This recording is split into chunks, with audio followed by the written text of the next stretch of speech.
Adil Əliyev son zəng münasibətilə məzunları təbrik edib.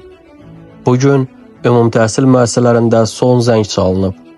Bu münasibətlə Suraxanı rayon icra hakimiyyətinin başçısı Adil Əliyev və müavinləri 114 saylı tam orta məktəbdə keçirilən son zəng tədbirində iştirak ediblər. Rayon icra hakimiyyətinin başçısı Adil Əliyev çıxış edərək, böyük arzuların, məsuliyyətlərin və fürsətlərin dolu olduğu həyata qədəm qoyan bütün məzunları təbrik edib.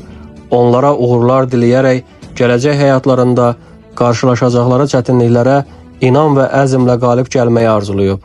Adil Əliyev qeyd edib ki, bugün xalqımız möhtərəm prezidentimiz Cənab İlham Əliyevin rəhbərliyi ilə gələcək Azərbaycanı daha güclü, daha inkişaf etmiş və daha parlaq görür və o, gələcəyin qurucularının məhz bu günün gəncləri olacağına əminliyini vurğulayıb. Tədbirdə iştirak edən Yeni Azərbaycan Partiyası Suraxanı rayon təşkilatının sədr müavini Salman Əbdülov uzun illər 114 saylı tam orta məktəbin direktoru vəzifəsində çalışmış Ceyran Novruzova da məzunları təbrik ediblər.